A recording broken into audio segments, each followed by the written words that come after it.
other relevant act, and then you try to cut this off and try to paste whatever is there. So this is how I did it.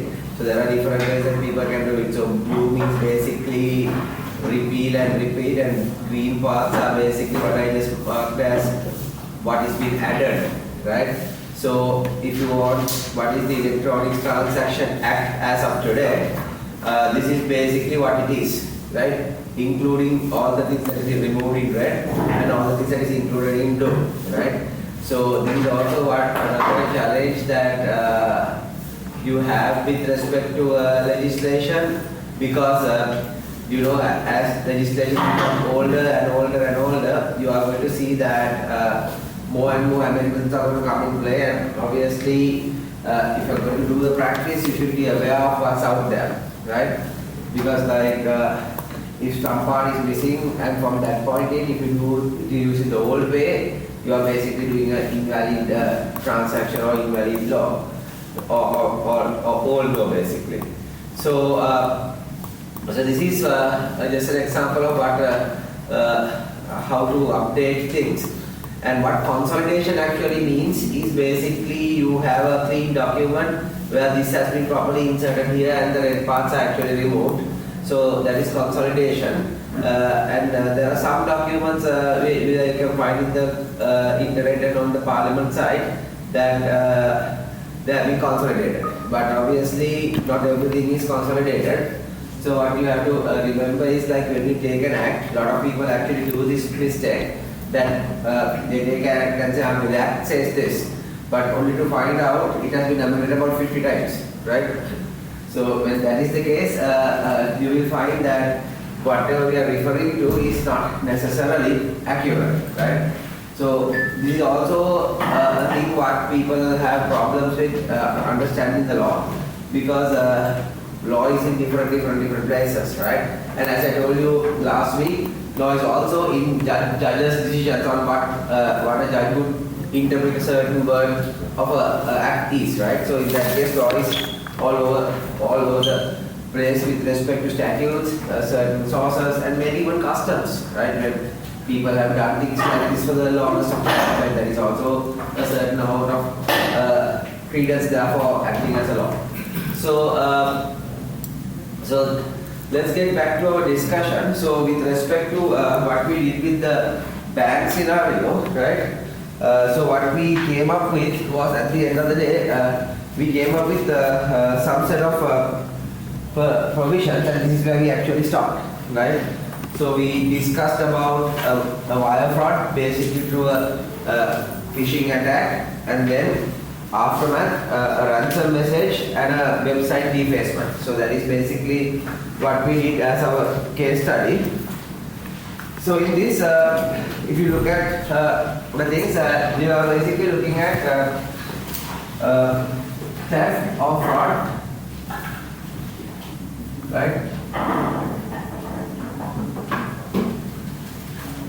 Theft or fraud, and then so you also have unauthorized access,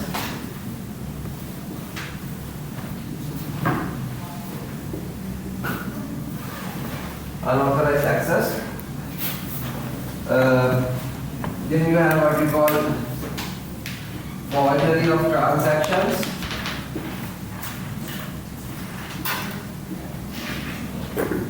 data theft, data theft. Theft and fraud comes under that. Unauthorized access, that is basically you are trying to log into a system that you are known to do forgery of transactions, basically doing illegitimate transactions. Money laundering. And then what else? Money laundering. Money laundering. Anything else? Extortion. Money laundering. Then you have extortion. System modification. System disruption, right? Yeah. System disruption. Data disclosure. And data disclosure is correct. So this is where we actually stopped after discussing all of these things. So what we did was we looked at a scenario and we analyzed. So the most important thing with any scenario, whether it's a given scenario or a practical scenario for you to understand this particular set of acts. Why? Because each of these carries different penalties, and each of these has different levels of evidence that you need to provide for it to be admissible in court. So at the end of the day, all the things that we do as investigators is for us, our case or whatever we compile to be basically admissible in court, right? So some of these things, right? Some of these things that we discussed or we identified comes under different acts, right? So for example, theft or unauthorized access will come under Computer Crimes Act that we will discuss today, right? Forgery of transactions comes under Electronic Transactions Act. Money laundering comes under a different act, and all installed system disruption and data disclosure comes under Computer Crimes Act, right? So we are going to discuss all of these things with different acts as we go on, right? So that is our objective of this particular scenario. So anything that is not clear with respect to what we discussed last time. So this is where we stopped, and the question that we need to ask is, we have these 6 offences, can I actually prove them in court? So anytime you would see a case, legal case, you will obviously find that even though you charge someone with some particular crime, you will also have other small things that we charge for, right? So not necessarily murder, but murder and all the other things, right? So then for now, from this particular activity, we have about 6, right? And so we can charge the person through all of these 6, and all of these 6 has different penalties. There's nothing like we give the maximum penalty. So if you look at most publicized verdicts are in US system, right? If you go and have a look at YouTube, you will find many publicized systems. I think our court system should also benefit from something like that. It should be very open. But the thing is, like, you would see that when a person is sentenced to that, they'll give you death sentence, then another 15 years, another 10 years, another fine, and a lot of things. So obviously, what would happen is, like, that's a compounded sentence. Even though one death sentence is good enough to stop everything else, but you have to be trying for each and every crime you have here, and it has to be answered for that, right? So that is why a lot of people, when you talk about a legal scenario, they necessarily think of the largest possible thing, right? But there are many other things that you have to be liable for as well, right? ඒක කරන්න හේතුව වෙන්නේ sir මොකද අරක මොකක් හරි fail වුණොත් අනිත් ඒවායින් හරි නෑ දැන් අපි එක වරදක් දැන් අපි කියමු ලංකාවේ නීතියට දාන්නම වෙඩි තියන්න බෑ කියලා. දැන් වෙඩි තිබ්බයි කියමුකෝ. වෙඩි තියන ෆයර් ඩිස්චාර්ජ් එක කියන්නේ ඒක එක වරදක්. හරි. දැන් වෙඩි අපි ආදල් එකට වෙඩි තිබ්බයි කියමුකෝ මොකද වෙලා? ඒක ෆයර් ඩිස්චාර්ජ් එක වරදක්. හැබැයි අපි කියමුකෝ ඊට පස්සේ ෆයර් එක අපිට මේ දැන් අපි අපේ ලීගල් ෆයර් එකක් තියෙනවා දැන් කාර්යය දීලා ඒත් අපිට දීලා යන්න බෑනේ. ඒක අරකට ෆේල් වන්න බෑ. ඒක තියෙනවා කන්ඩිෂන්ස් වල. ඊට අපි අපේ ඉලීගල් ෆයර් එකක් තියෙනවා. ඒ ඉලීගල් ෆයර් එක තිබ්බොත් ඒක තව જાතියක එකක්. දැන් ඔක ගිහලා මොකක් හරි එකට වැදුනොත් ඒක තව જાතියක එකක්. එතකොට අර මුළු එකම එකක් වෙන්නේ ෆයර් ඩිස්චාර්ජ් කරන එකට අද්දි ඒ ඩිස්චාර්ජ් කරලා අපිට කරලා මරුවත. ඒකේ දෙකම මේ ට්‍රයල් එකක් තියෙනවා. ඒක ඔක්කොම එකතු කරලා තමයි ජෙනරලි කේස් එකක් යන්නේ. හැබැයි ඒකවල ඒක වරදවලට වෙනම මේ තියෙනවා. මේකේ ප්‍රයොරිටි එකේ මේන් ප්‍රයොරිටි කියන එකක් නැහැ. ඒක ඇයි චාර්ජ් ෂීට් එකක් තියෙනවා. ඒ චාර්ජ් ෂීට් එකේ වරදවල් පහක් තියෙනවා. වරදවල් පහක් දාන්න. එතකොට මේ දැන් අපි ගත්තොත් දැන් දෙක් වගේ කරන් ගොඩක් කලාවට දාන්නේ පළවෙනි එක. දාලා ඊට තව ලියාගෙන දෙයක් කරනවා. ඒකනේ දැන් හිතන සමහරට දෙනවා මරණ දඬුවමක් දෙනවා තව අවුරුදු 10ක් හිර දඬුවම මෙහෙම දෙනවනේ එහෙම ඒ කියන්නේ දැන් මරණ දඬුවම දුන්නට සැතන යනවා ඉවරයිනේ හැබැයි ඒතර අර හිර දඬුවම් දෙන එකේ රීසන් එකේ තියෙන වැරදිලත් මරණ දඬුවම නිදහස හම්බුනොත් ආපහු හිර දඬුවම එහෙම ගන්න අපි හිතමු දැන් ඒක වෙනම දාලා ඒ වරදට මේ වරදට මේක ආයෙත් මේකට වරද මරණ දඬුවම නම් ඒක දෙනවා ඊළඟ මේවට වෙන දිගිනවා. ඒකවල ඊට පස්සේ ඔක්කොම එකතු වෙලා මේ කරන්නේ ඔක්කොම එකට කියද තමයි හදන අවුරුදු 3යි 2යි 5යි යන්නේ ඔය. ඒකට ඒක සමහරවල්ලාට 3යි 2යි 5 එකට ගෙවෙනවද? ඒක 3 ගෙවලා 2 ගෙවලා 5 ගෙවන්න ඕනද? ඒ තීරණය කරගන්න. මොකද දෙකයි පහයි ගත්තොත් එහෙම පහක් ගෙවුවාම එකට එක වෙනවා නම් ඔක්කොම වගේ කරේ. හැබැයි වෙන වෙනම ගෙවුවොත් එහෙම 3යි 2යි 5යි ගත්තොත් 10යි. ඒතරනේ ඒව තීරණය වෙන්නේ අපිට. ඒ උසාවියේ මත තියෙනවා. ජජ්මන්ට් එන්නේ අපිට ඌ හිර දරුවක් කියලා දෙන්නේ ඒ වගේ නේද? ඒ දැන් අවුරුදු 5කට ඉරේලා අවුරුදු 5කට අපිට උනවා. ඒක එතකොට වෙන්නේ මේ යාව එළියේ ඉන්නේ. ඒකට අයිලට කරපුවම ඒ දරුවම ක්‍රියාත්මක වෙනවා. Okay, any other questions? Alright, so then we'll look at classical definitions.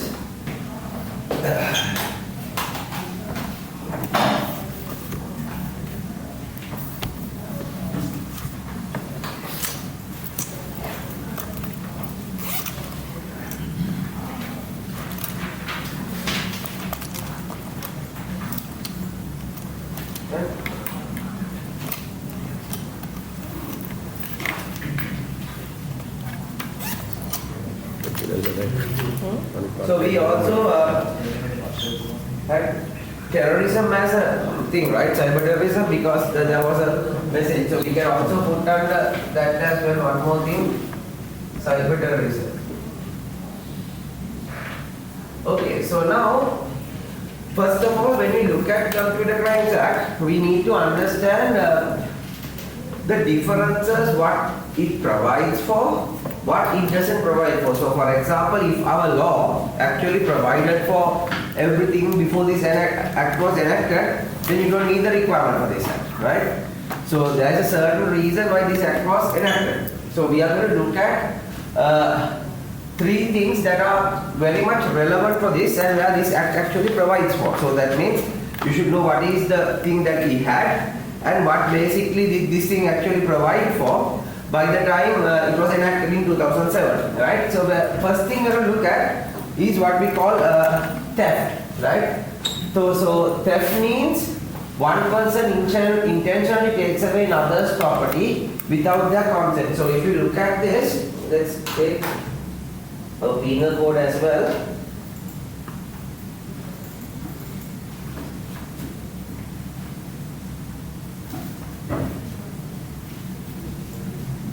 So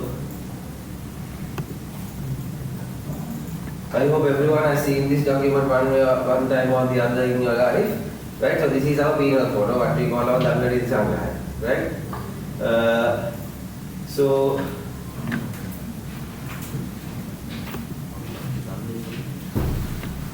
right?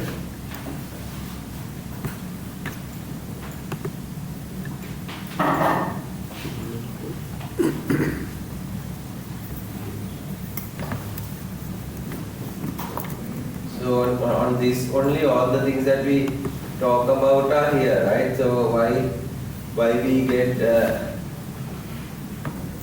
sentence and all is basically in this particular document, right? So this is the document that court actually follows with its relevant amendments, right? So in 296 of the penal code, it clearly says whoever commits murder shall be punished with death, right? So this is why we have a death sentence in Sri Lanka, though it's not implemented, right?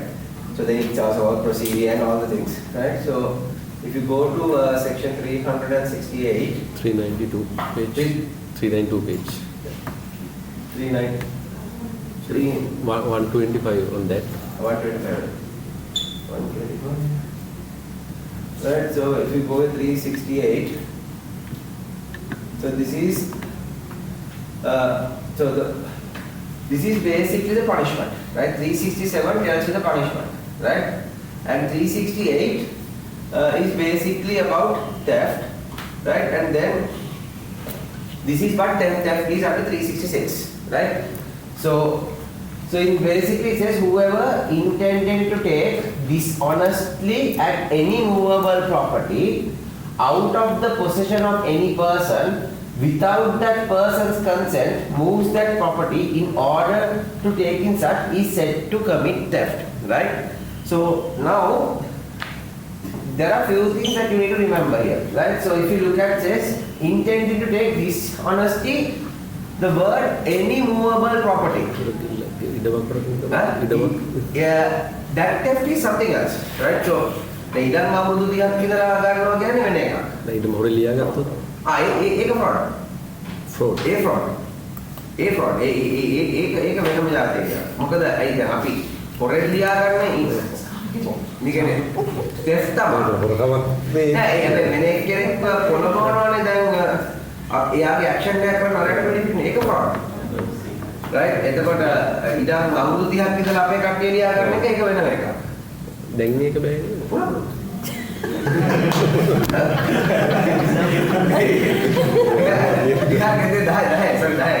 ඒක ඒක ළඟදී 2023 act එකක් ආවේ ඒකෙදී මේ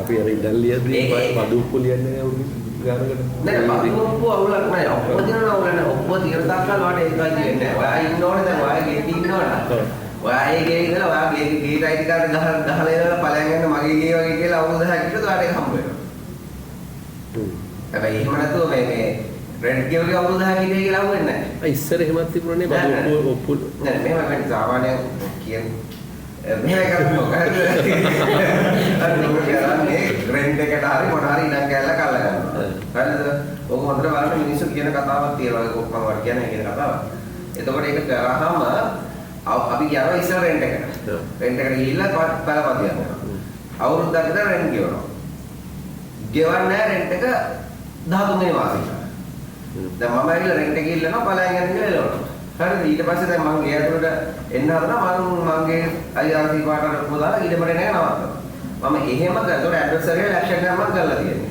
හරි අර ඒක රයිට් එකට විරුද්ධව දැන් ඒක ඒ රයිට් එකට විරුද්ධව ඇඩ්වර්සරි එකක් ඒක අවුරුදු 10ක් පවත්වාගෙන ගියා ඔයාලට එක්කෙනෙක් බැටලක් තියෙනවා ඒක එතකොට දැන් ඔක තමයි මිනිස්සු ගොඩක් වෙලාවට කියන්නේ මේ මොනවද අපි මේවා පාවිච්චි කරපු ඉඩම් කියන කතාවක් කියන්නේ. ඉඩම් රණ්ඩුවක් ගිය ගමන් හොඳට අහගන්න කතාවක් පළවෙනි වචනේ තමයි අපි මේවා පාවිච්චි කරපු ඉඩම්. ඒ කතාව හදන්නේ අර කතාව රෙප්‍රසන්ට් කරනවා. දැන් ගොඩක් අය කියනවානේ දැන් ඉඩම් තියෙන මිනිස්සු සහ අපි ලොකු ඉඩම් නෙවෙයි. උගට 40 50 60 ඉඩම් තියෙනවා. සමහරලාට ඔය මායින් නැතුව එහා ගෙදර මිනිස්සු තමන්ගේ ඉඩම් උඩින් යනවා මේ තමන්ගේ ගෙදරට. ඒක අපි කවුරුත් හිතන්නේ නැහැ. මොකද ඒ වගේ ලේසි. මෙහෙම යන්න. ඒ වගේ ඒ පාර තියෙන ඇත්තටම අනිත් පැත්තේ. පස්සේ ප්‍රවලෙන් දාලා මම තීරණය කරනවා බැම්මක් ගන්න. අර මොකේනවා අවුරුද්දක් තිස්සේ මෙන්න මේ තමයි කියන්නේ. එතකොට ඒක කියනවා උසාවියේ දෙන සර්ටිෆිකේට් එක ආගෙට මුලින් යන්න. ප්‍රූෆ් ගන්නවා. ප්‍රූෆ් ගන්නවා. අවුරුද්දක් ගියනවා මේක අවුරුද්දක් ප්‍රූෆ් කරලා කතා කරනවා. ඒවා කියනවා. ඔය උක තමයි ගොඩක් මිනිස්සු වල ඉඩම් වලට දැමි ගහගෙන මේ උඩින් යන ඔටෝමැටික්ලි පාරවල් හදනවා. ඒ පාරවල් හදුනායින් පස්සේ මේ ඒවට රයිට්ස් තියෙනවා.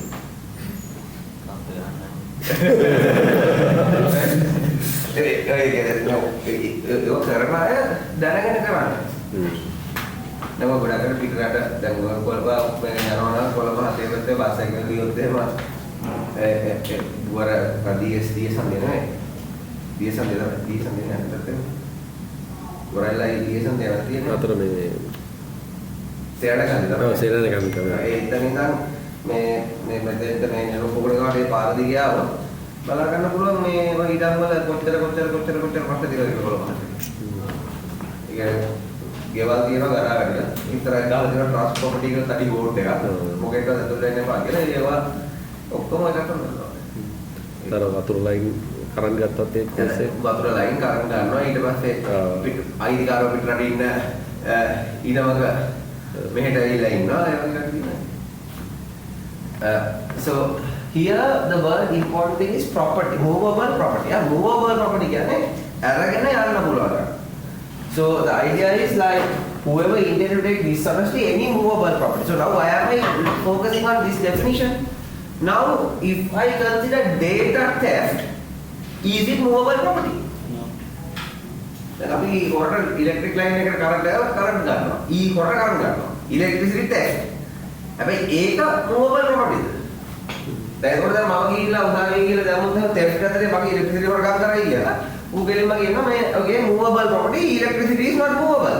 මට අල්ලලා ගන්න බෑ කවුරුද කොහොමද? අල්ලලා ගන්න බෑ. Right? So how are we going to do this? So now you will see that we are having theft here, but we are having theft in the sense of what? Data. Right?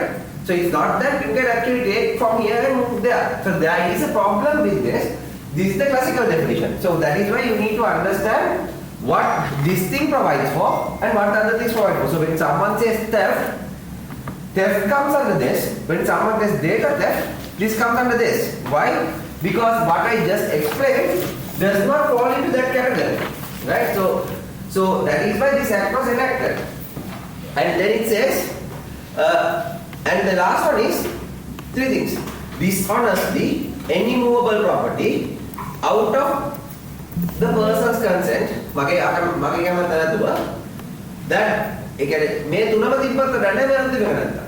right?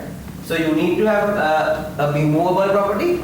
You have to have to take something out of someone without his consent. But then the last one moves that property. I need to move it. So that means if this is here, if this is this person's, I would actually take it and move it. Now that becomes theft, right? So that is basically what definition is. That the mom make the mens rea is there, but basically the action is not there. So therefore that definition is not complete, right? So that is the classical definition of theft. So when you have the time, go through these definitions, right? I'm not going to question you on these things, but I will ask you what are the main differences, right?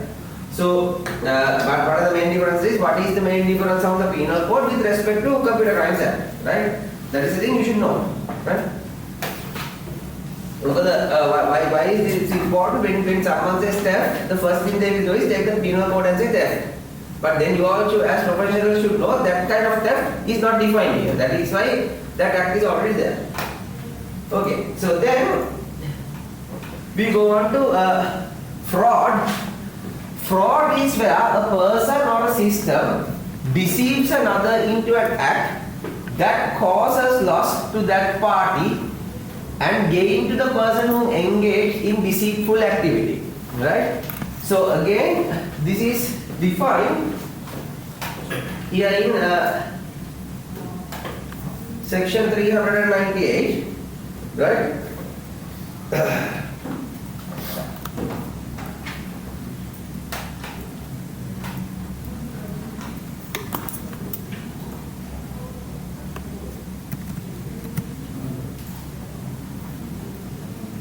So this is basically 398. So it was thing is cheating, right?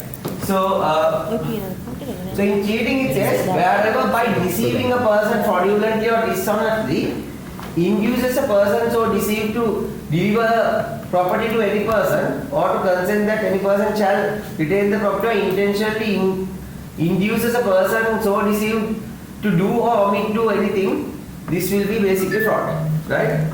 So for example, when you are writing property, right? If I give you a false identity card, right, and then tries to convince the notary that you are the legit owner of that, right, that is fraud, right? So for example, there was a case which I went, there was a notary where he has written a property in somewhere in Paduka area for about 2 or 3 acres, and he has written it properly with all the things, but only to find out the people who own the actual land was not the people who wrote the property. Wow, how has that happened? They have taken the details of the land registry, who owns the land, the Patturi Namatthi folio has a name, and they have created all the false identity cards and everything using that particular name and go and give the land with my face. So he owns the property, I use his name with my face, and I have taken a legit Sri Lankan identity card, right? And now I have gone to the notary him and said, okay, write the property. So when he looks at it looks fine, addresses are the same, everything matches out, I write the property. Now that is basically fraud, because I am benefiting from that particular action. Right? Is that idea clear? So those are things that happens in Sri Lanka very much common. You think that even new society, we think and all the things, but there is a legit reason for that, right? And the reasons are just what I just told. Right? So I'll tell you a recent incident as well, like which was the ice stay. I took it from scheme. So scheme was plotted about 10 years ago, right? So there was no perimeter wall. So now after houses comes, obviously perimeter walls do come slowly but steadily. So when the perimeter walls start coming, the people on the other side says these are land that we have been using for so many years and comes and that, and they try to claim right ownership. So those kind of things are very common, right? So fraud is something like this. So phishing is fraud, right? Why you are asking someone to do something, right, which is against his will, and he might be deceived to doing that. So this kind of a thing is for physical entities, but for computer crimes act we have other things provided for that. And then lastly, the classical crimes.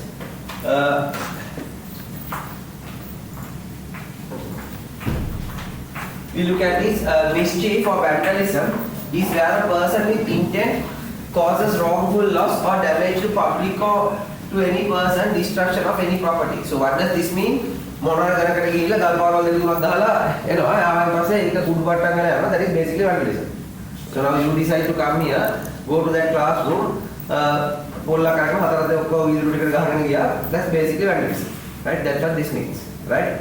So what is vandalism in computer sense? Now it says wrongful loss or damage to public or any person, destruction of any property. So now if I go and modify data, right? Does it come under this? No, it does not, right? So therefore you need to actually provide for these kind of things. So these three are basically the things that are in classical sense that we are going to provide for in this section as well, right?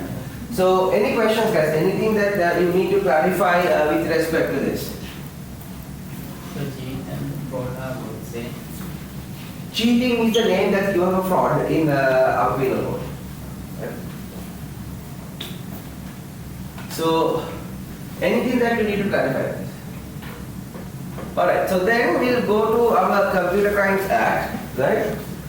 So in the Computer Crimes Act was enacted by the Parliament to criminalize unauthorized access, modification or use of computer systems and data, primarily to cover those three aspects and other things that was necessary at that particular time, right? So filling the gaps where traditional laws such as the penal code does not cover digital offences. So if I get caught to a computer crime, let's assume unauthorized access, the punishment and the offence itself is not defined in the penal code. It's basically defined in the Computer Crimes Act, right? And that is why you all are learning this. So then applies to any computer system or network in Sri Lanka, including actions committed from outside Sri Lanka if they affect Sri Lankan systems. So that means if I hack from Singapore and it affects a system over here, this act has the power to act on those kind of people. People can't say, okay, I was in Singapore, different jurisdiction, that doesn't matter. So, anyone know what jurisdiction is? Bala Pradesh. So, for whenever something happens, right? So, whenever any event, so let's assume you have a property dispute, let's say easiest case property dispute, the so if the property is in Colombo 7, right? You can't file a case in Mahatana courts, right? So there is certain jurisdiction. So jurisdiction is basically whether the given court has the right to hear that case and decide on that case, right? Because it has to be on certain areas, there are areas, right? So Adhikarana Bala Pradesh again, right?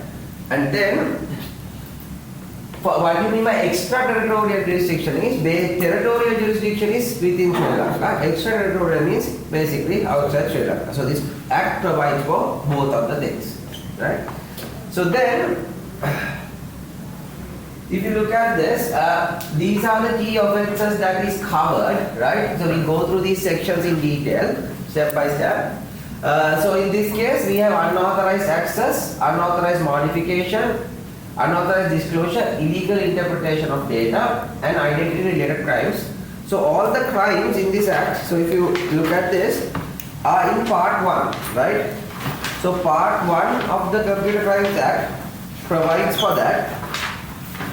And then you have part 2 of that, which provides for basically investigations, right? I asked you to print it, so it's easier for me to discuss this rather than going up and down the PDF, right?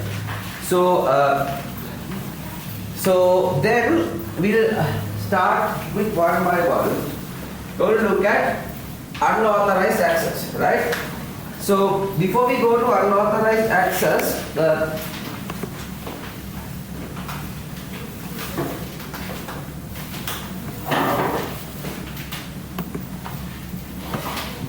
okay, so this is basically our Computer Crimes Act. This is a very small act. So as I told you, this is what we call the long title.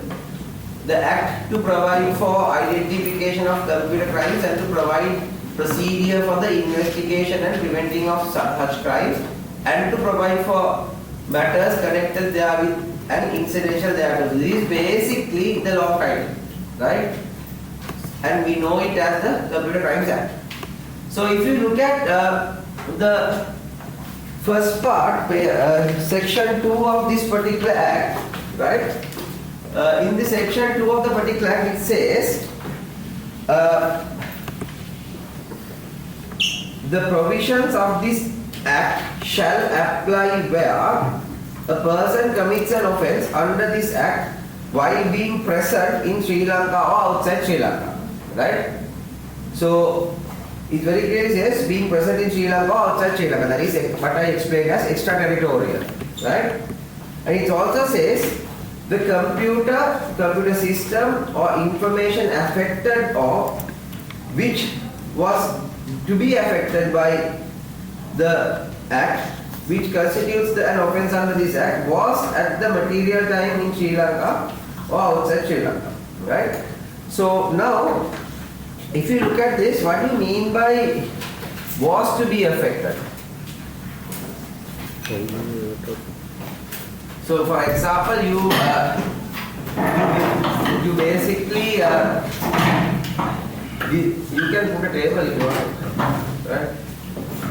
So what you mean by this is basically was means there are crimes that go through and there are also attempts, right? And that is why we also say was to be affected.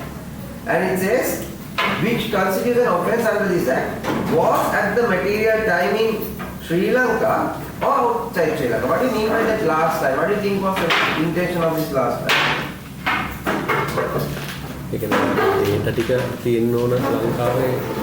Yeah, so it says the computer or computer system or information affected or which was to be affected by the act which constitutes offence under this act was at the material time in Sri Lanka or outside Sri Lanka, right? So again, both things are covered, right? And then we have the same thing, right? Giving different categories, services, as well as other things are damages cost as well. So you better, it's good to read this section too, right? And then we have the part 2 of that thing. If you have the part 2, we talk about this.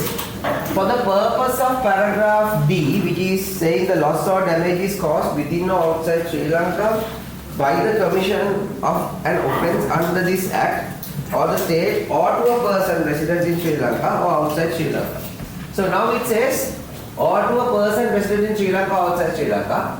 For the purpose of paragraph D, the subsection 1, person includes a body of person, corporate or unincorporated. So now, what do you mean by this? So, whenever we say person, what is our general idea of person? The citizen, right? That is you are a person. But legally there is something called a legal person. So now, if you consider the Companies Act, so why do you go and incorporate a company? Why do people go and incorporate a limited liability company? So everyone who opens a company these days opens a limited liability company. Do you know why do you want to do that? Why do I want to have a sole proprietorship as well as a limited liability company? So there are two slight differences. If I have my property and other things, limited liability means company's liability is in so much to the level of whatever the assets of that particular company, right? Else, if it is not a limited liability company, I am also answerable with my own assets which I have, that means maybe my house, car and every other thing as well, right?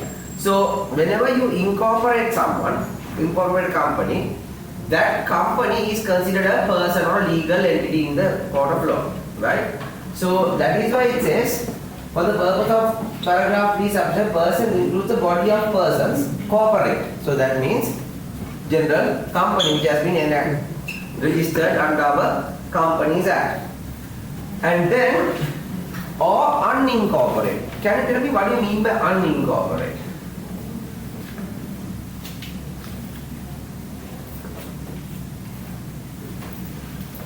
So let's say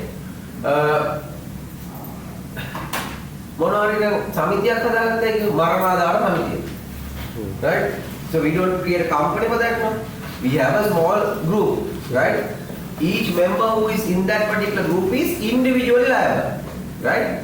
So that is what we call unincorporated. We have a common cause, Maranadhara Samitiya. That's why it's called a Maranadhara Samitiya, but it's a common cause, but it's not a recognized person legally, but still, for the under the purpose of this act, person means both the categories. People who are registered under the Companies Act, individual people like you and I, as well as corporate, unincorporated people like Maranadhara Samiti and all these Samitis and all the other things like clubs and societies and so on and so forth. Right? So, any questions? So this basically says what this person means. So why is that thing important? So if I did not necessarily qualify this, if someone can hack a company and say, okay, incorporated companies are not necessarily a part of the law, therefore that is perfectly fine, right? Alright, so then let's move on to our next section. So any questions after this? Material time is current time. When the act actually happens, what is the time? Given time is in Sri Lanka. Alright, so any other questions, guys? Alright, so then let's move on to section 3, right? So, any person who intentionally does any act in order to secure for himself or for any other person access to any computer, any information held in any computer, knowing or having reason to believe that he has no lawful authority to secure such access, shall be guilty of an offence and shall on conviction be liable for a fine and a term, right? So now, this is about unauthorized access. So if you look at our scenario, do we have this? We discussed we have unauthorized access here. So now tell me from this particular scenario, what is our unauthorized act here? What is our unauthorized act according to this scenario? Because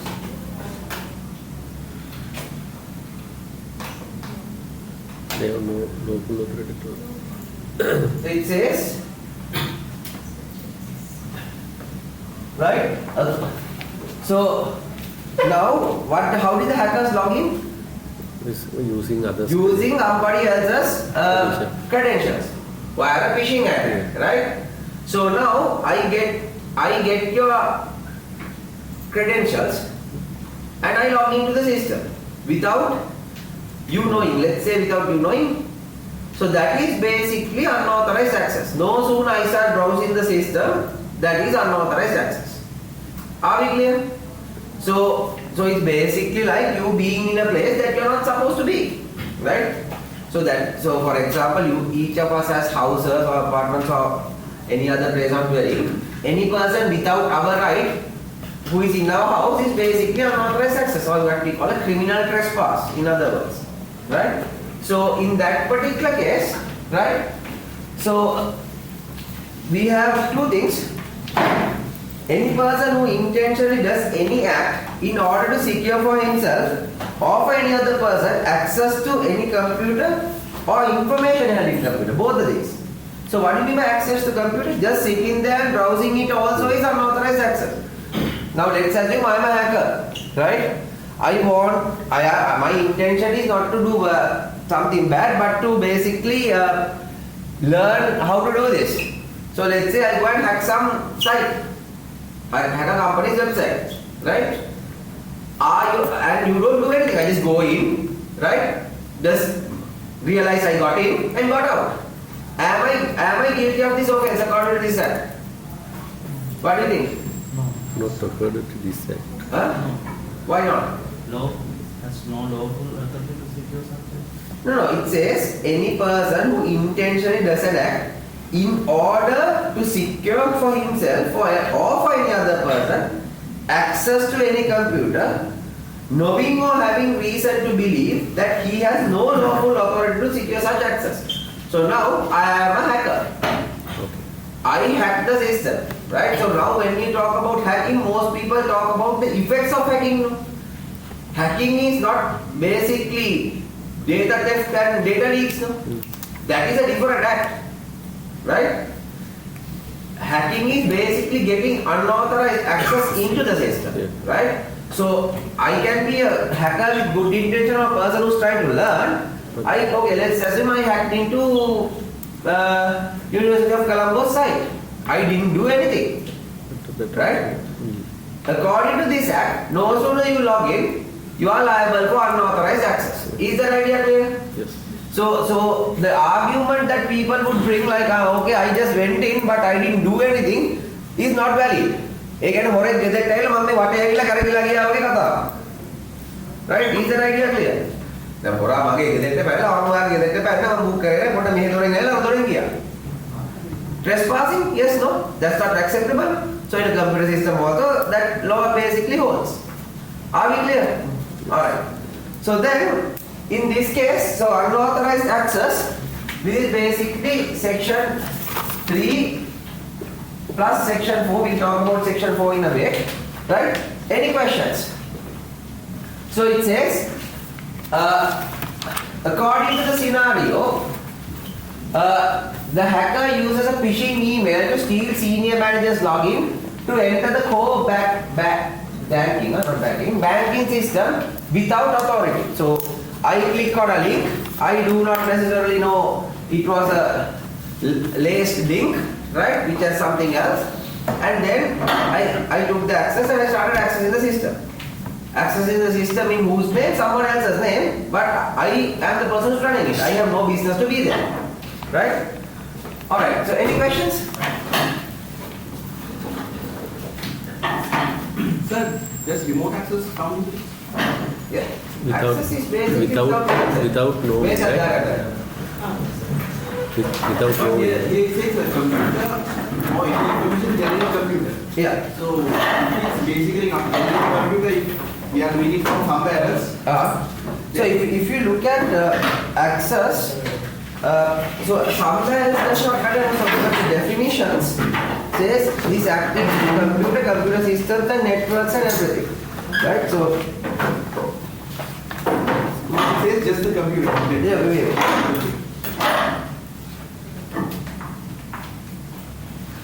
So in here, access a computer, it does not mean, it doesn't have to through a network. If you are accessing this computer through a network, access doesn't have to be physical. It can be in any form.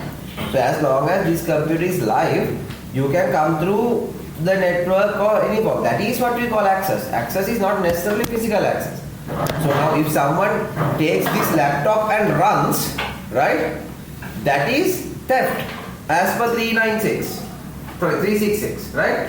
But if this is here and I include this system, that is access to computer in this particular case, and that access is only defined by not necessarily being the physical computer, but whether I log into this, right? So that is basically network or otherwise, as long as you get into that, right? So if you look at the interpretation section, it defines 3 types, right? Section 38, right? It very clearly says, computer means an electronic or similar device having information processing capability. So that technically means your mobile phone is also under this particular act, right? So, and then you have a computer program. It says, means a set of instructions expressed in words, codes, schemes or any other form which is capable when incorporated in a medium that computer can read of causing a program to perform or achieve a particular task. So that means any file or anything that a computer can read and perform, right? And then it's talking about computer system, means a computer or a group of interconnected computers including the internet, right?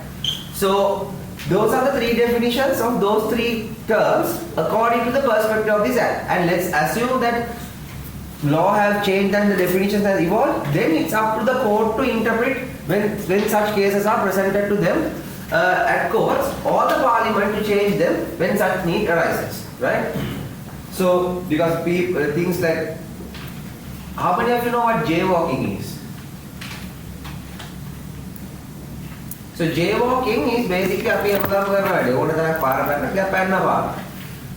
what jaywalking is, right? So according to Sri Lanka law, jaywalking is a crime, right? You have to cross the road according to the crossing, right? Nothing else.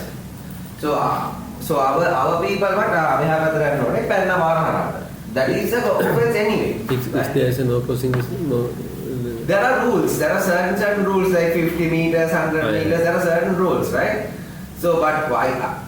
Ideally, there should be a crossing and you should cross. Now, walking on the rail line is illegal, Yeah. but people happily do it routinely, right?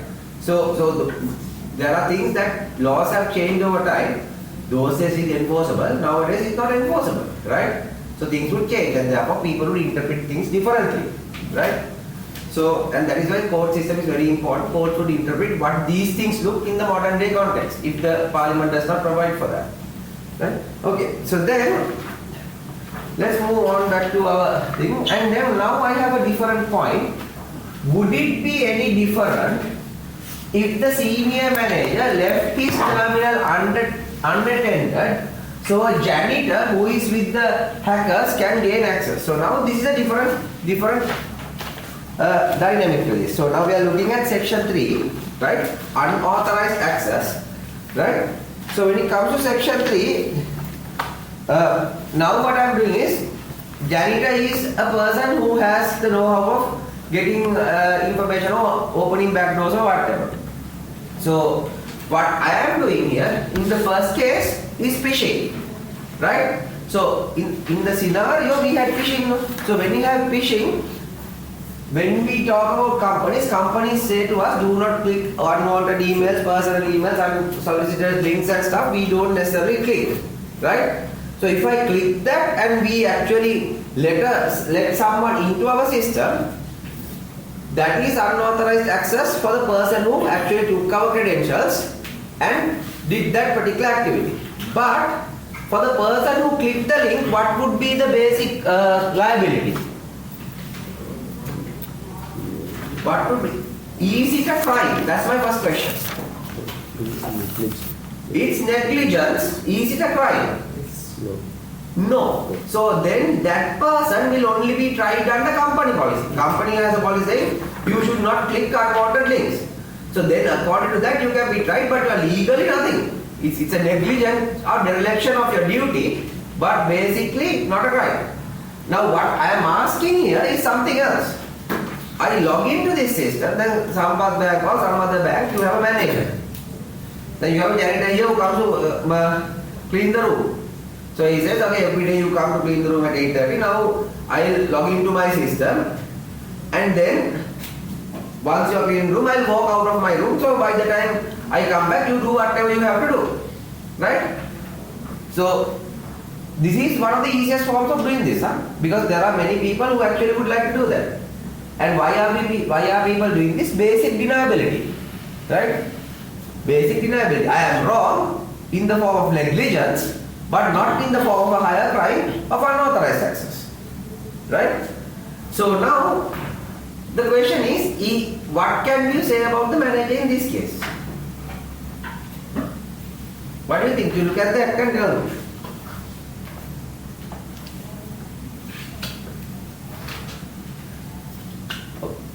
So the janitor comes, I have the system logged in, gets up, I walk out. 10 minutes later I come back in, he does his own job and goes out. Now we go through this entire scenario in the scenario. So everything is there, only difference is without the phishing email, we have this. So what could be the implication now? Jared of course is unauthorized access. No? He has no business doing anything in other person's machine, even if it's logged on. Right? So at the beginning, if the manager doesn't think of anything and when just leaving the system on, that is negligence. Right? But what could be the other case? So then, is it unauthorized access? That's my question. Look at that and tell me what you think. The credential given to others like that. Yeah, so in this case it says any person who intentionally does any act in order to secure for himself or for any other person access to a computer. So fairly describes what that thing is, right? So in that case, manager has liability under this particular section. But in the previous case, he has negligence under company policy. Is the difference clear? Yes. Right? Any questions? Anything that you need to clarify?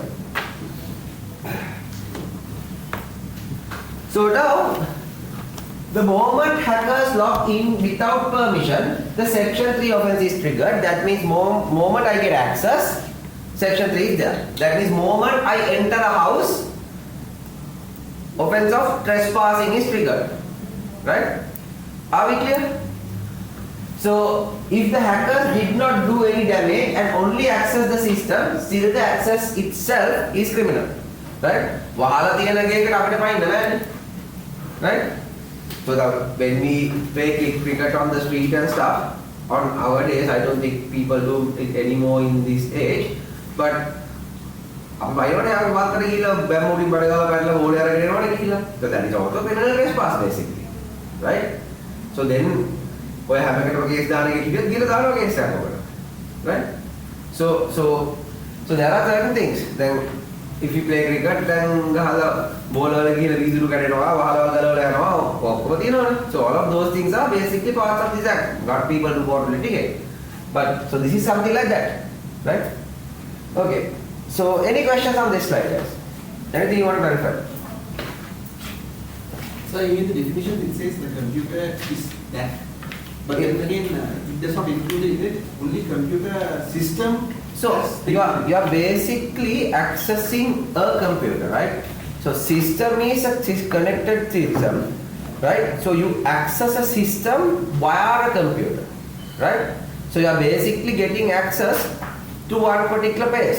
But let's say, for example, let's take my Gmail account for example. Yeah.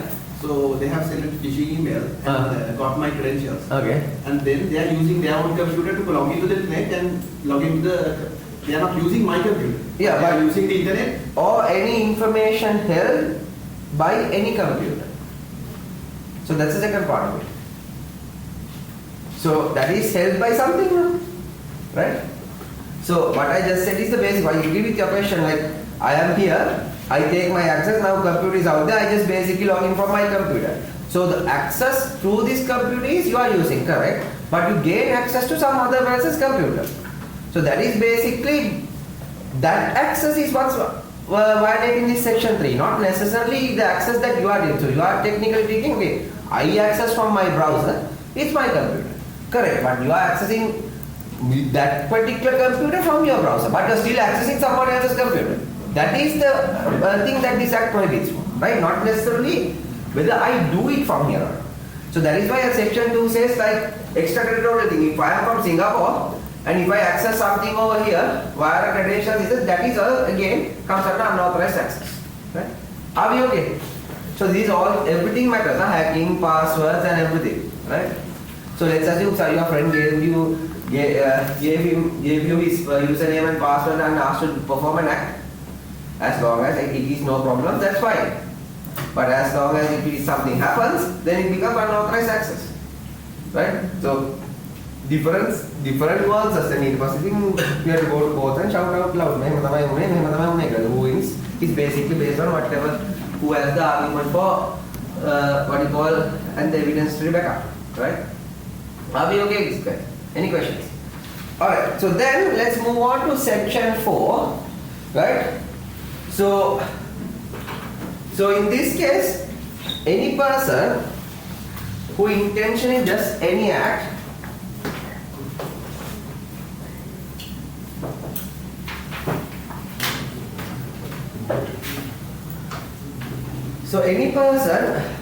who intentionally does any act in order to secure for himself or for any other person access to any computer or any information held in a computer, knowing or having reason to believe that he has no lawful authority to secure such access, and with the intention of committing an offence under this act or any other law of the time therein, shall be guilty of the offence. So now, what's the difference between 3 and 4 here?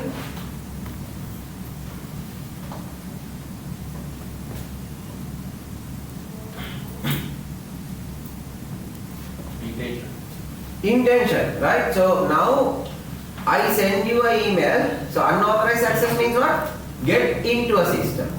So phishing is I have an intention of getting into your system by illegitimate means. So I ask you to I send you a link, you click on it, you basically get the password, then I link it. So basically one person committing an act will get, you benefit from this. This is basically our definition of fraud in the Computer Crimes Act, right? You are asking someone else to do something else, right? So that is digital fraud. And then if you look at the explanations, you have 4 explanations, right? So for the purpose of this act, mere turning on of a computer is sufficient, right? So that means by intention, by switching on a computer so that some person or he himself can do something is sufficient under this particular act, right? So sometimes you might feel these rules are like kind of stupid because this is quite obvious, but remember when it comes to laws, obvious has to be stated, right? So, right, and the next one is there should be an intention and so on and so forth. So that is section 4. Let's move on to the other section. Section 5. Okay. So in section 5, any person who intentionally and without lawful authority causes a computer to perform any function. So the word intentionally you can see is being put here, right? So why is that? Because now if you have a very bad virus or some particular attack, right? If a computer illiterate person clicked on it, right? That technically means he is also liable. No? If the intention is not that, my intention is to look at the video, not necessarily to send a virus through the system, right? So the intention is very much important. So now when you get caught for drug offences, right? People look at that now. Whether you are a carrier, whether you are a user, or whether you are a dealer, and all that other things, because that intention is very much important, right?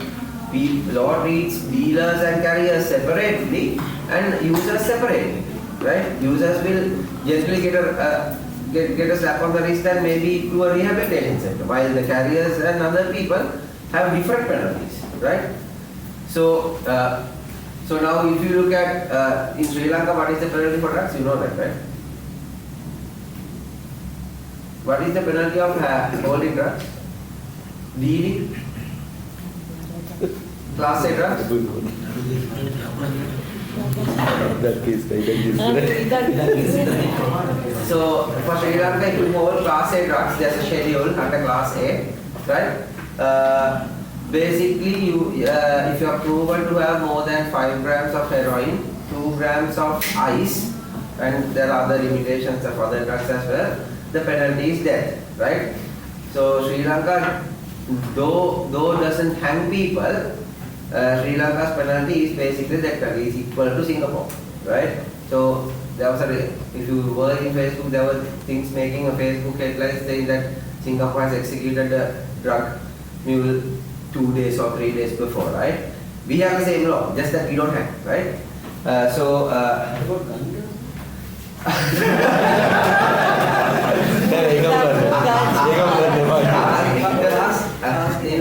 It doesn't come under class. ඒකෙත් limit එකක් ඒකෙත් limit එකක් තියෙනවා, but ඒක දෙහෙත I know I asked that question. Yeah. Yeah. And also there are people who has that particular license, right? So and also medicine medicine purpose ඒත් mix කරලා විතරයි පාවිච්චි නිකම්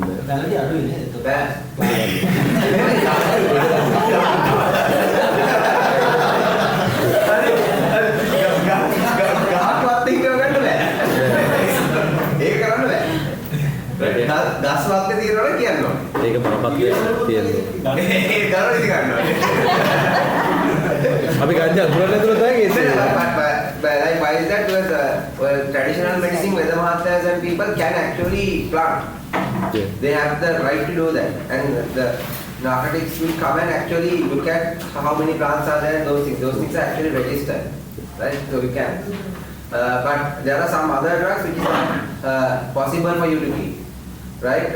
So heroin is one of that, right? Heroin is basically what medicine, right? So when you are having cancer and all the other things with absolute pain, right? Sometimes these drugs are the ones that actually give the person some respectability and no pain, right? So if you look at fentanyl, right? Fentanyl is one of the worst drugs there is, right? But if you look at the cancer medication for terminal cancer, fentanyl is the painkiller they go for, right? So both drugs have both sides. That's why it's called controlled substances, not prohibited substances. And also there are certain things that you can't bring. So for example, like in Rajagiri there is a place called Antarayakara Adhikarya, right? Not NMRA, Antarayakara NCCDD or something. National Dangerous Drugs. So what does that mean? It is also called the Precursor Control Authority. So there are two things. There's dangerous drugs and there's also precursors. Precursors are the things like, for example, things that are used to make those things. So those things are also licensed. Because our content how many things.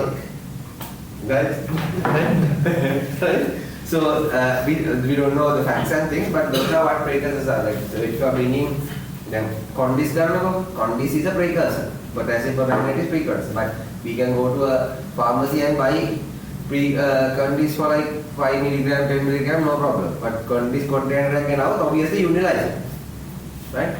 So there are things like that. But according to Sri Lankan law, under Dangerous Drugs Act, is basically death sentence, right? So there are, but you have to understand that different things apply for different aspects. So that is why the word intentional is very much important, because you have, so it is also the defense, right? Now, that is the easiest answer you can give, right? And then it's up to the prosecution to prove, no, you exactly knew what is there, and therefore you are guilty of this offense, right? So then it says, any person who intentionally and without lawful authority causes a computer to perform any function, knowing or having reason to believe that such function will result in unauthorized modification or damage or potential damage to any computer or computer system or computer program, shall be guilty of an offense and shall be on conviction liable for fines and other things, right? So now, according to this section 5, what offences in this scenario falls under this section? There are things that we did, right? So there are certain acts that hackers have done, right? So encryption data. One thing is encryption, right? Which is basically modifying data, right? So it doesn't need to modify bank-wide data, you modify one digit, you are still liable under this, right? Why? Because you have, let's say, you have a bank balance of 3,500, right? Putting 2 zeros at the end is basically liable under this act. Now 3,500 is basically 350,000, right? So you are basically modifying data. So how about other things, like any things like transaction logs, manipulation, and malware scripts that enable people to run and modify things inside the computer, DDoS attacks, all of these comes under this particular section, right? So the illustrations are there. There is about four illustrations. So I want you to go and read these illustrations when you have the time. So these tells us the scenarios that things can actually occur. So the law is section 5, illustration is how these things can manifest. Some examples, right? So it says like for any unauthorized modification or damage or potential damage to any computer system or computer program to take place, any one of the following may occur. Impairing the operation of any computer system or reliability of any data or information held in any computer, right? So running a virus script and making the computer unusable is basically impairing that, right? So whenever you write answers, right, these things are very much important, and whenever you find evidence, these things are also important, right? What kind of offense has he done, right? So so obviously, so for this offense to trigger, you don't need section 3, you don't need unauthorized access. So now let's assume I am a bank employee or a programmer, right? Now I have access to the entire system. Now bank has asked me to leave, right? And then what happens? I don't actually want to leave, and I'm angry about that. And now I start to vandalize things, right? I start to add values and stuff, and send virus programs and stuff. You come under this particular section. Is that idea clear? So some people might think, okay, no, you need to have unauthorized access to do that. Nothing like that. Even an employee can be liable for this if you actually change your data and any other things, because the computer department has access to these things, right? So then, destroying, deleting, corrupting, or adding, or moving, or altering any information held in any computer, what we just talked about, right? Makes use of a computer service involving computer time and data processing for the storage of retrieval of data, right? Bitcoin mining, right, comes under this, right? So introduces a computer program which has the effect of malfunctioning a computer or falsifies the data or any information held in any computer. So if you look at these four, apart from C, right, all the other three are basically in this particular scenario, right? So bank balances are altered, transaction logs are manipulated, defacing the website, all of those things comes under modification of the system, right? Okay. So does DDoS come under this? This says Impairing of operations of the computer? impairing an operation of a computer system, yes. So let's okay. So now so according to the scenario, the hacker have altered the balances of accounts, erased logs, and defaced the website, right?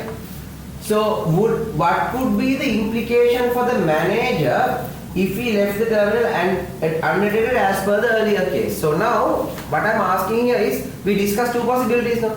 Manager being negligent and leaving, manager being colluding and leaving. Colluding means I am with the people who are actually doing this particular act, right? I'm basically an insider, right? So as I told you at the very first day, computer system suffers from this inside attack problems, right? That's also a very difficult thing to detect, right? And most people who are doing this are very skilled as well.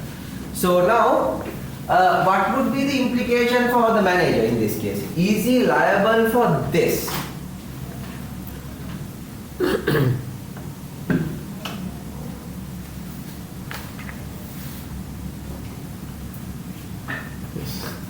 Is he liable for this? So 3 and 4, yes, definitely yes. He is liable for 3 and 4. Correct.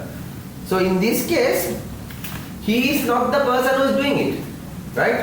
You gave access, so he has been liable for basically this 3 and 4.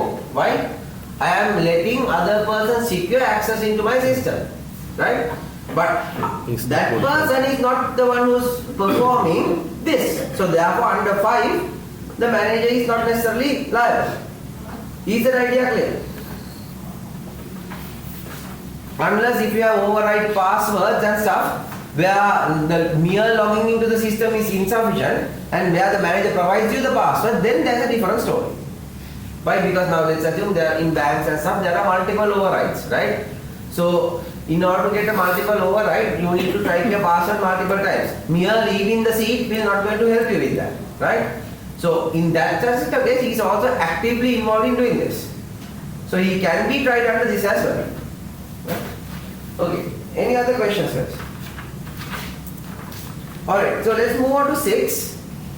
So changing even one digit in an account balance makes the perpetrator liable under section 5. Modification covers both fraud and vandalism. Right? So by fraud and vandalism comes in our initial definition. So alright, so then let's move on to section 6.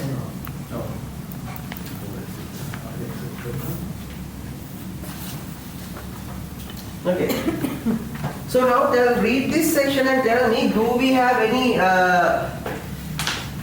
anything that in this particular scenario belong into section 6?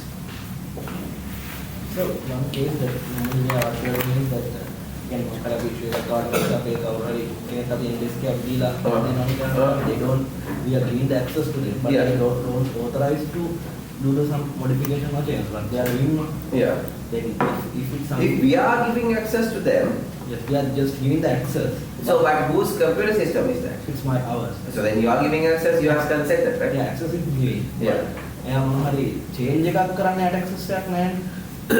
It depends on the amount of authorization you give. So now if you look at these scammers, right, they get into a system and they willing, you are the person who, if you look at this, all these more so in US, than Sri Lankans are useless now. So if you consider that, they get into the system legitimately. It's basically the user who gives access to the system, right?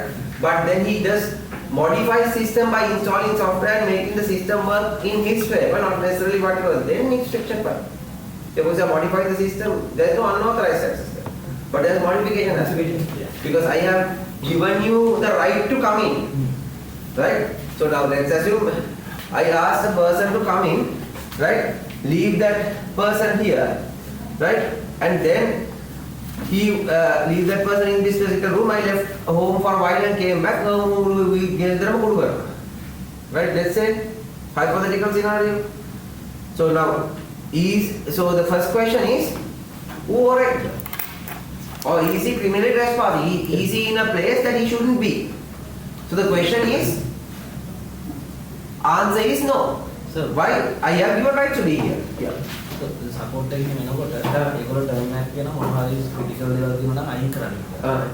Unfortunately, if we are not removing those things, they are eligible to get, or if they are getting those things, we can't get. According to the NDAs and things that people do, you can't, even though you have those information, you can't disclose that. That's a violation of NDAs, right? And if you share those information outside, right, then there are other implications on this act as well, which are very niche things, which can be interpreted in different ways. So section 6, what is basically relevant for us in this particular? Is there anything relevant for us in section 6? Yes, national economy. National economy, right? So we have a problem here with national economy, right? We have our bank system is compromised, right? Because when we have one bank compromised, there's a domino effect that goes to the system. And also we have public order problem, right?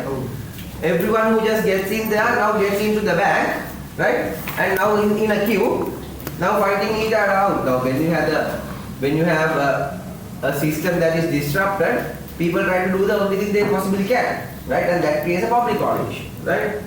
So customers queuing at the bank, rioting, fighting, right? And also effects to national economy comes under this, right?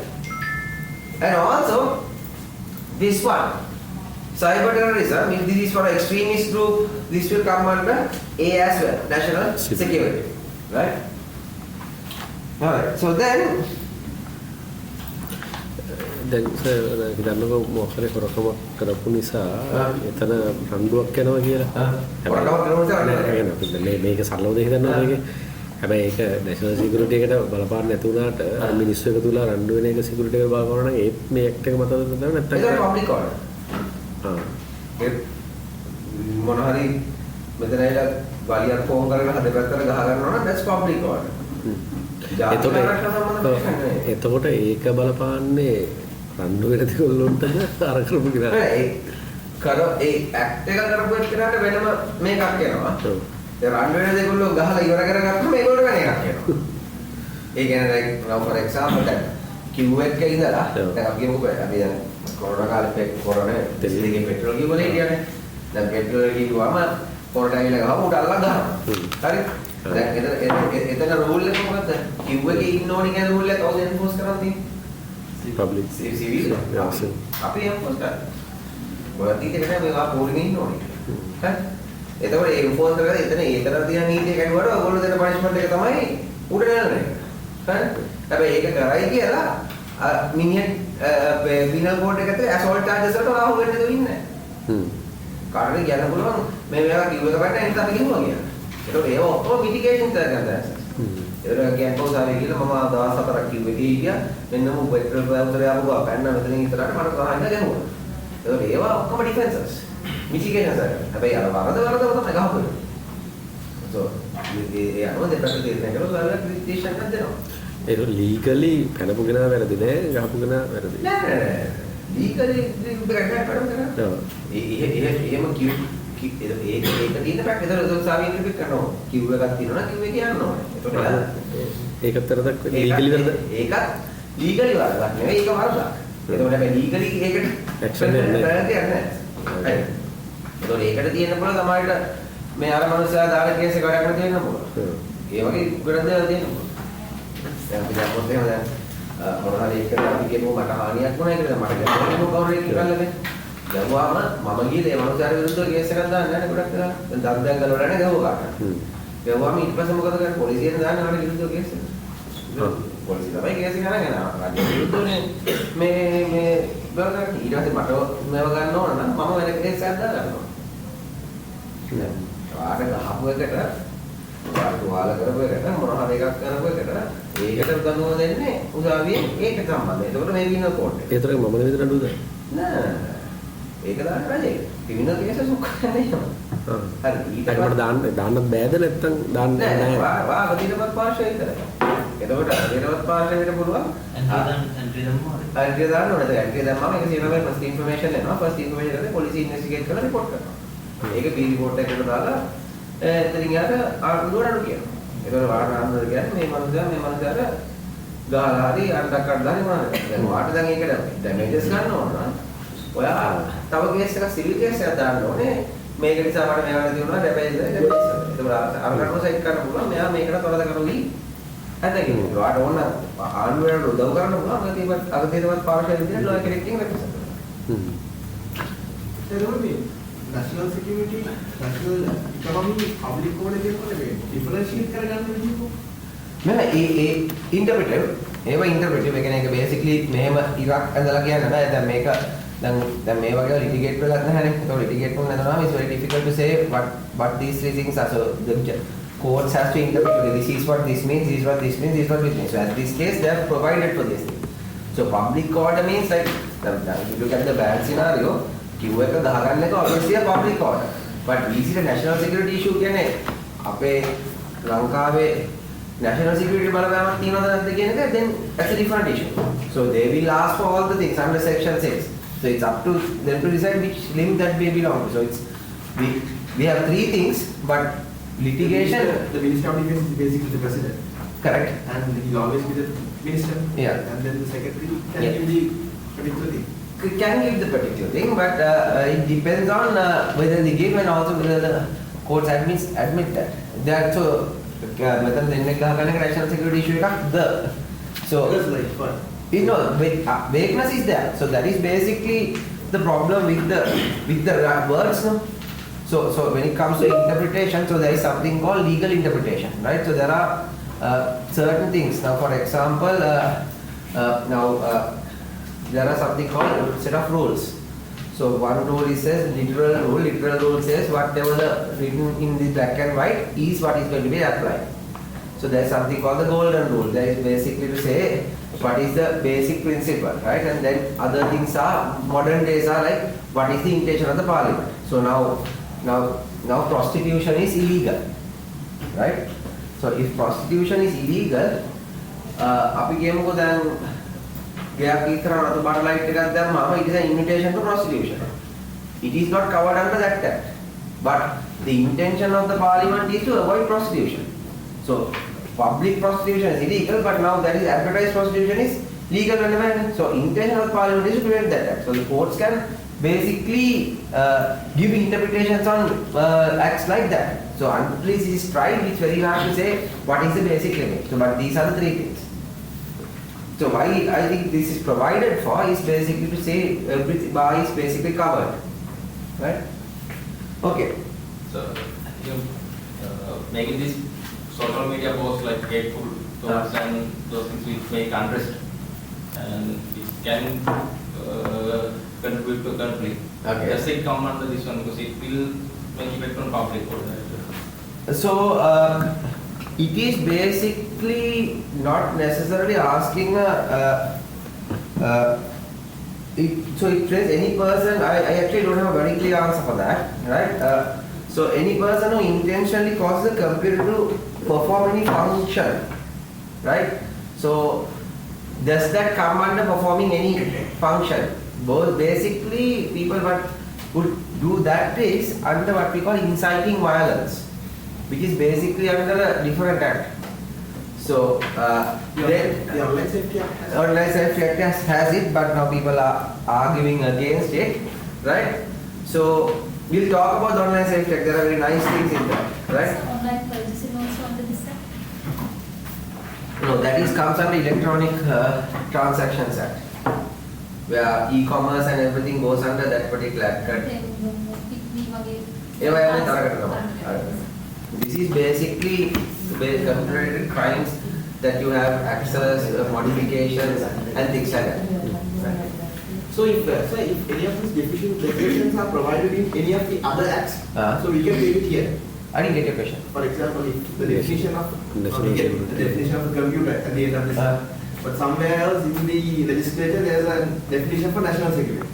So we can use that to interpret this if the Correct. So there are places like that. So there is something called the interpretation ordinance, right, which provides for these kind of terms, right? And if those kind of terms are not provided there, you have this interpretation section in this particular act. If that is not also there, then it's up to the courts to interpret what these particular terms, why referring to what you just said. Other acts have provided for these things like this, so they can take it as a guiding principle. because there's a currently I'm going there, giving a definition for national security. They have developed a definition and they are trying to put it to the next act. Yeah, so once the problem with that is very dangerous, right? So once you define it, you have a box, Yeah. right? And anything outside the box, then it becomes a discussion of interpretation. So there's a very famous case. This prostitution case is actually a real case where the parliament provided for prostitution is illegal. So you can't go to courts and interpret that. Unless it's not defined, it will solely be depend on the judge. No. On how he No. Once the judge gives a judgment, then there is a definition he has stuck to, right? Then it becomes a binding precedent if the Supreme Court accepts that, right? If there's a no judgment, how's the interpret if there's a no judgment, how's the So interpret non-judgment is like I told you, like when I showed you the court system first day, there is a Supreme Court, there is the Court of Appeal. So lower courts are bound to follow the higher courts. So any person, any judgment passed on the higher courts and these terms are defined as such, then the lower courts are bound to follow the principle of the higher court. Or that is what we call in law principle of judicial precedent. Or in Latin we call it stare decisis. So In this, the public order is interpreted anywhere? There are a lot of places this being interpreted in what you call National security, Yeah, national yeah. economy, public national order. security. I don't think so, but National economy, public order. so most of the terms they are defined in certain. I don't think everything is different, but public order can be found in different places. So based on that draft that I watched it. Yeah. So it actually for national security definition they have national economy and public order all included in it. Yeah, so in that sense, then all of these things can be considered as one aspect. From that point in, if that definition is accepted, then section 6 will become all three things is all about national security. So in here it is basically public order, but can a Facebook post come up under public order? That's an open for argument thing, right? Because unless it's someone litigates for that, we technically don't know. Most people would litigate for what you call inciting violence, right? That is a far easier crime, right? Because for that you don't need a medium or a computer to do that. You can spread hate and incite violence. That's a different offense. So, all right. So then let's move on to the next section. So, Yeah. let's take an example like one security researcher is trying to figure out the bugs or loopholes in government side. So his intention is finding and reporting, but it's without proper legal capabilities. Oh, I know. So once he finds something, bugs or something, and he informed or report to that side. How government, so their investigation or how they treat from their side. Okay, so that is quite interesting, right? So security research is doing that and he finds things and he reports to the government. That is basically his malicious intent is not necessarily there. So in that case, he can always say, I always report to the government. So that doesn't absolve him from unauthorized access, but people will not necessarily take a case to court with that unauthorized access, right? Unless you want to do it. So if something like based on his example, because of his attempts, if it gets disrupted, the system. Then you always say, your 5 is up to restore to 5 as well if it gets disrupted as well. Right? So The intention is not harm or cause any damage, but no, but intention is harm or reporting, but then there is also a modification of a system, right? A modification of a system you do it intentionally. no. I can't just To give a bug or something, we should provide a POC, proof of concept like correct. But proof of concept should not be in a live system. No, We need to have the ROE of engagement. no, Yeah. without proper correct. law enforcement, but the intention is okay, some malicious can do, but I did in an intention to secure the site or provide. So, but the best way in that case is for you to report and not do anything. Any overt action would mean you are actually trying to do something, right? Which you are not supposed to do, right? So, for example, the director of UCS is so let's assume Aditya is not there. So that's basically something like that. So it's urgent. Someone need to execute it. So I started signing it. I don't have the authority to do that. So that is basically something like what we just said. I know there's a problem here. There's a gap. I can only say there is a gap. Fix it. Me fixing it and then getting into that comes under the intention of whether the intention is doesn't talk about whether the intention is good or bad. Huh? It talks about intention, right? So when you say intention, for the intention again, those for the intention again, right? So intention is quite interesting, get quite transient, right? So can you all say that the doctor prescribed medication with a bad intention? No. So it's basically something like that. Unless you have a personal problem with that person, which is very difficult to prove, right? It's very difficult to prove, right? But yeah. But let's assume if some person is known he is allergic to this medicine, then that's a different intention. Sir මෙහෙම දැන් අර කිව්වගේ ඉෂුව එකක් තියෙනවා කියලා අපි identify කරගන්නවා. අපි ඒක ප්‍රසිද්ධිය කියනවා මෙන්න මෙහෙම ඉෂුව එකක් තියෙනවා මේක වෙන්න කියලා. ඒ ඉෂු ඒක අයිඩෙන්ටිෆයි කරන්න තව කවුරු කෙනෙක් ගිහිල්ලා හැක් කරනවා. එතකොට ඒක එතන that comes under a different case. තව කවුරුක් කියලා attack කරපු එක කෙනෙක්. ඒතකොට එයා කියනවා මේ aiding වලට. aiding an act. So now ප්‍රසිද්ධිය කියන එකත් එහෙම දැන් මම කියනවා මම හැක් කරන්නේ මෙන්න මේක තමයි user name එකේ password එක ගාමම කියලා. වෙන එකක් ගන්නවා. So what has happened? Basically aided that act of unauthorized access, right? So that so I told you like we got an assignment where we had a few sites in 2007 or 8, no? So when we did that, the assignment given was basically to show vulnerabilities. Vulnerability to give but the next step is basically to do that. So if you do that, I know the vulnerabilities, I report to you. If you are the responsible officer, I have no problems. But I give it a Facebook post saying, "Anna, menna me site la menna me vulnerabilities here." Okay, then obviously you are wrong. දැන් අර last time වනේ sir fashion department එකේ incident එක ඒකෙදී එහෙම කෙනෙක් authorise තිබුණේ නැහැ. ඒකේ තිබුණේ ID නම්බර එක හෝ data download වෙනවා.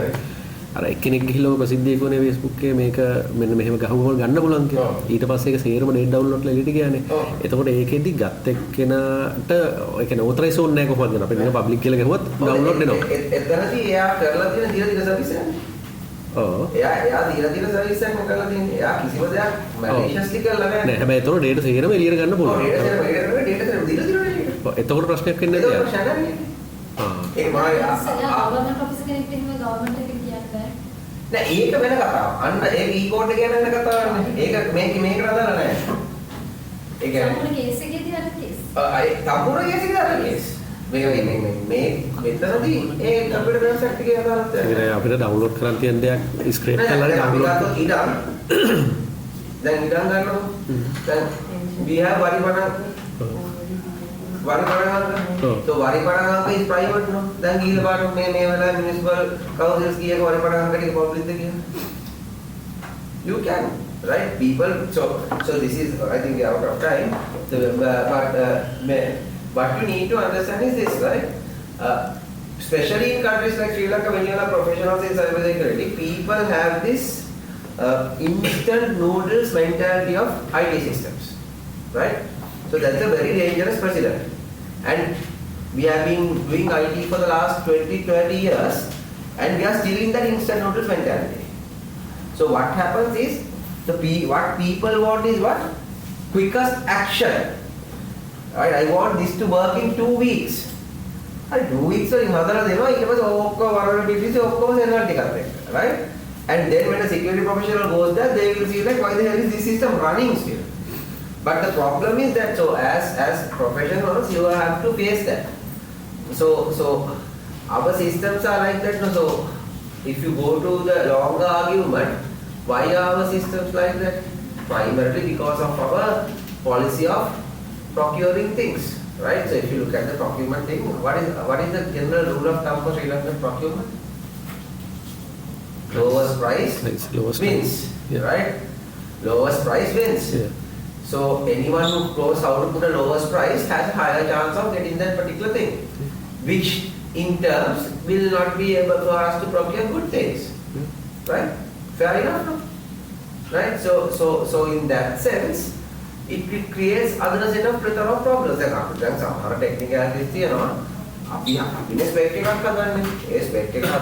people who know it do a spec, but we necessarily don't go to nitty-gritties. There are certain nitty-gritties that can be avoided, which is available in other things that adds to the cost. But let's say we would rather like to, now I think AMD is better, right? But we had this AMD Intel argument when we purchasing computers about 10 years ago, right? So everyone wants to come up with the same processor for every processor, but every company wants to acquire Intel processors, right? It's known to be good, no? So now our processors, if you open it up, I open it for everybody else. Now it creates a different problem. So, and when it comes to systems, also the same thing. But when the license එක දාලා දෙන්න හදලා දෙන්න කියලා හදන්න බෑ. So there was a service, I don't know if the service is working still, that